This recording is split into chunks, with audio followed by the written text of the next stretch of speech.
Phrase 1. Who could have thought? Meaning. A question phrase indicating surprise or amazement. I would never have guessed that something so surprising could happen. Example. Andy, they say Bill is training for the Olympics in his spare time. Rachel, who would have thought? Tom, Fred just quit his job and went to Africa. Bill, who would have thought he could do such a thing? Phrase 2. Like a three-ring circus. Meaning. Chaotic. Exciting and busy.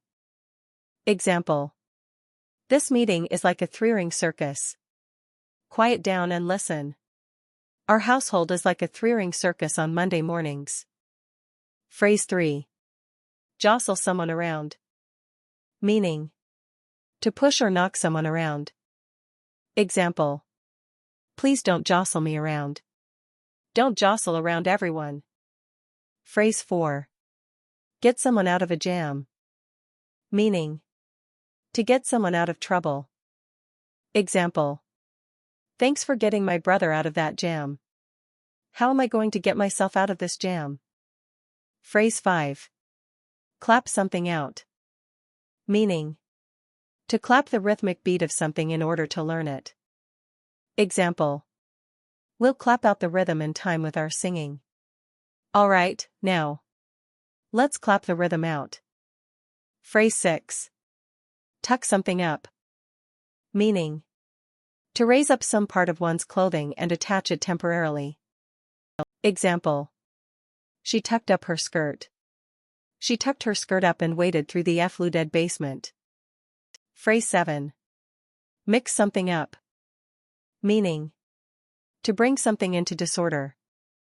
To throw something into a state of confusion. Example. He mixes up things in his eagerness to speak. Don't mix up the papers on my desk. Phrase 8. A little steep. Meaning. Relatively expensive. Costing more than one wants to pay. Example. The food here is a little pricey, but you get a lot of it. Phrase 9. A bird in the hand is worth two in the bush. Meaning. Having something for certain is better than the possibility of getting something better. Example. Bill has offered to buy my car for $3,000 cash. Someone else might pay more, but a bird in the hand is worth two in the bush. I might get a better offer, but a bird in the hand is worth two in the bush. Phrase 10. 6 feet under. Meaning. Dead and buried. Example. Fred died and is 6 feet under. They put him 6 feet under 2 days after he died.